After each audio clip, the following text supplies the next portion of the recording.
नमस्कार, नमन India mathematics channel में आपका स्वागत है।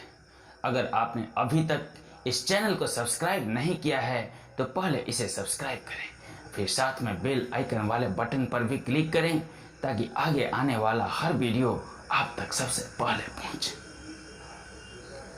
रियल नंबर्स, इसमें सबसे पहले हम लोग देखेंगे lemma. A lemma is a proven statement used for proving another statement. यानी कि लेमा एक ऐसा स्टेटमेंट है जो ऑलरेडी प्रूव्ड है, उसको प्रूव करने का जरूरत नहीं है, उसके हेल्प से हम दूसरे स्टेटमेंट्स को प्रूव करते हैं। जैसे एग्जांपल के लिए हम ले लेते हैं कि an even number is divisible by 2, तो यह एक लेमा हुआ क्योंकि ये ऑलरेडी प्रूव्ड है, इसको अलग से प्रूव करने का जरूरत नहीं है। अब इसके हेल्प से हम किसी नंबर को अगर प्रूव करना है कि वो इवन है या नहीं है तो उसको हम प्रूव कर सकते हैं। जैसे 20 को प्रूव करना है कि इवन नंबर है कि नहीं है तो हम आसानी से कह सकते हैं कि सिंस 20 इज डिविजिबल बाय 2, और हम जानते हैं पहले से कि कोई भी नंबर 2 से डिविजिबल है तो वह इवन होगा, इसलिए 20 एक इवन नंबर है। तो इस तरह से हम लेमा के हेल्प से किसी भी स्टेटमेंट को प्रूव कर सकते हैं। यहाँ पढ़ना है यूक्लिड्स डिवीजन लेमा। तो ये क्या है? Let a and b be two given positive integers, then there exist unique integers q and r such that a is equal to bq plus r, where r is greater than equal to 0 and less than b। अगर a और b दो given positive integers हैं तो हमें दो unique integers q और r ऐसे मिलेंगे जो इस रूल को सेटिस्फाई करेंगे। दूसरे शब्दों में हम कह सकते हैं dividend is equal to divisor into quotient plus remainder, where remainder is greater than और equal to 0 and less than divisor. कुछ एग्जांपल्स की मदद से समझने का प्रयास करते हैं। Example 1, let 102 and 10 be two given numbers. तो यहाँ पर देखते हैं कि 102 जो है वो 10 से बड़ा है, दो गिवन नंबर्स हैं, इसमें 102 10 से बड़ा है, तो हम 102 को क्या करेंगे? 10 से डिवाइड करेंगे। हमने यहाँ डिवाइड किया है, 102 को 10 से डिवाइड किए हैं, तो फाइनली हमको रिमाइंडर आया है 2 और कोसेंट आया है 10, यानी हमको दो नंबर्स मिल गए हैं 10 और 2। इस तरह से मिले हैं कि हम 102 को लिख सकते हैं 10 इंटू 10 प्लस 2, वही हमने यहाँ लिखा है 10 इंटू 10 प्लस 2, यानी कि a is equal to B into Q plus R. A हो गया 102, b हो गया 10 और q हो गया 10, r हो गया 2। तो यह यूक्लिड्स डिवीजन लेमा को सेटिस्फाई किया। Example 2, a number when divided by 21 gives 5 as quotient and 7 as remainder, find the number। एक नंबर है जिसको 21 से अगर डिवाइड कर दें तो 5 क्वोशेंट आता है और 7 रिमाइंडर आता है, तो बताना है कि वह नंबर क्या है। इसका सॉल्यूशन यहाँ पर हम देखते हैं। हमारे पास डिवाइजर हो गया 21 से डिवाइड करना रहता है तो ये डिवाइजर हो गया, क्वोशेंट हो गया 5 और रिमाइंडर हो गया 7।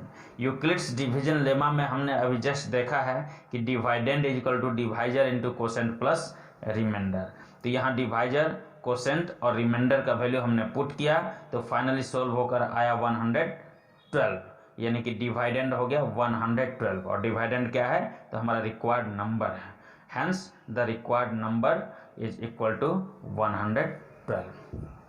Algorithm, an algorithm is a series of well-defined steps for solving a certain type of problem। कुछ खास तरह के प्रॉब्लम्स होते हैं जिनको सॉल्व करने के लिए कुछ स्टेप्स को जानना जरूरी होता है, उन स्टेप्स के सीरीज को हम लोग एल्गोरिथम कहते हैं। Euclid's division algorithm, if you want to find the HCF of two given positive integers a and b such that a is greater than b, then proceed as follows। अगर हम दो given positive integers a and b के HCF find करना चाहते हैं तो हमें इन steps को फॉलो करना पड़ेगा। इन स्टेप्स के सीरीज को ही हम लोग यूक्लिड्स डिवीजन एल्गोरिथम कहेंगे। इसमें स्टेप 1 है divide A by B. A B से बड़ा है तो बड़े वाले नंबर को हम छोटे वाले नंबर से डिवाइड करेंगे। Divide A by B to get quotient Q and remainder R. जब हम डिवाइड करेंगे तो हमें कोसेंट और रिमाइंडर मिलेंगे। कोसेंट को हमने क्यू मान लिया, रिमाइंडर को आर मान लिया, such that A is equal to B Q plus R, यानी dividend equal to divisor into quotient plus remainder. Remainder जो है ये 0 या 0 से बड़ा होना चाहिए और b से छोटा होना चाहिए। Step 2 if r is equal to 0, हमने जो a को b से डिवाइड किया तो वहां पर अगर रिमाइंडर 0 आ जाता है तो हम लोग a b का HCF b को कहेंगे। If r is not equal to 0 then apply the lemma to b and r। Remainder अगर 0 नहीं आता है तो हम लोग लेमा को फिर से अप्लाई करेंगे किस पर, b और r पर। Step 3 continue the process till the remainder is 0। इसी प्रोसेस को हम कंटिन्यू करते जाएंगे। जैसे पहली बार a b पर हमने लगाया यूक्लिड्स डिवीजन लेमा, हमको रिमाइंडर 0 नहीं आया तो फिर b और r पर लगाएंगे। इसमें देखते हैं रिमाइंडर क्या आता है। रिमाइंडर 0 नहीं आता है तो फिर आगे हम लोग प्रोसीड करते जाएंगे और तब तक प्रोसीड करेंगे जब तक कि रिमाइंडर 0 नहीं आ जाता है। जब रिमाइंडर 0 आएगा तो उस समय जो लास्ट डिवाइजर होगा वही हमारा रिक्वायर्ड HCF होगा। एग्जाम्पल से इसको समझने का प्रयास करते हैं। Use Euclid's division algorithm to find the HCF of 504 and 1188। Solution इसका देखते हैं। We use the following steps to find the HCF of 504 and 1188। Step 1 हम देखते हैं कि 1188 जो है यह ग्रेटर है 504 से, तो हम लोग 1188 को 504 से डिवाइड करेंगे। हमने यहाँ डिवाइड किया है 504 से 1188 को डिवाइड किया, ये 2 टाइम्स में यहाँ पर लिए तो ये रिमाइंडर बच रहा है 180।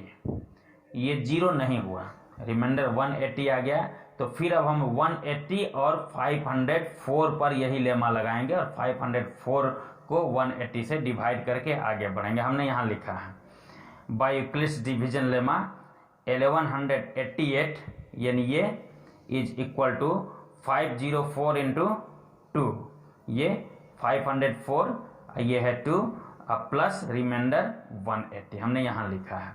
यहाँ पर r है 180 जो कि 0 के बराबर नहीं है, तो हमको स्टेप 2 का जरूरत पड़ गया क्योंकि ये 0 के इक्वल नहीं था। अब स्टेप 2 में हम देखते हैं ये 504 जो है 180 से बड़ा है, तो 504 को 180 से डिवाइड करेंगे। यहाँ डिवाइड हुआ है 504 180 से डिवाइड हुआ है, तो यहाँ पर फिर रिमाइंडर आ रहा है 144, अभी भी 0 नहीं आया रिमाइंडर, तो यहाँ पर हम 504 को 180 इंटू 2 प्लस 144 लिख सकते हैं। यहाँ हमने लिखा है। यहाँ पर भी रिमाइंडर 0 नहीं आया तो अब हमको क्या करना पड़ेगा, 144 और 180 इस दोनों पर यूक्लिड्स डिवीजन लेमा लगाना पड़ेगा। यहाँ पर हमने लगाया है 180 को 144 से डिवाइड किया है तो रिमाइंडर आ रहा 36। आगे इसके स्टेप्स हम लिखेंगे, यहाँ पर देख लेते हैं। अभी भी रिमाइंडर 0 नहीं आया है तो हम लोग क्या करेंगे 36 और 144 पर यूक्लिड्स डिवीजन एल्गोरिथम लगा रहे हैं। 144 को 36 से डिवाइड कर रहे हैं तो ये 4 टाइम्स में आ जा रहा है 144, रिमाइंडर हो जा रहा है 0। तो सबसे लास्ट जो डिवाइजर है ये है 36। इट मीन्स कि इसका HCF जो है वह 36 होगा। यहाँ पर हमने स्टेप 3 लिख रखा है 180 इज ग्रेटर देन 144, तो 180 को हम 144 से डिवाइड करेंगे तो कोसेंट आएगा 1 और रिमाइंडर आएगा 36। तो यूक्लिड्स डिवीजन लेमा से 180 is equal to 144 into 1 plus 36 हो जाएगा। तो रिमाइंडर 0 नहीं आया तो स्टेप 4 में हम लोग क्या करेंगे 36 और 144 पर इस लेमा को अप्लाई करेंगे। तो 144 36 से बड़ा है, तो 144 को 36 से डिवाइड करेंगे, जिससे क्वोशंट आएगा 4 और रिमाइंडर आएगा 0। तो ये 144 को हम लिख सकते हैं 36 इंटू 4 प्लस 0, तो रिमाइंडर 0 हो गया, इसलिए HCF हो गया ये 36। आज भर के लिए बस इतना है। आप स्वस्थ रहें, सुरक्षित रहें, प्रसन्न रहें और आपका दिन शुभ हो। धन्यवाद।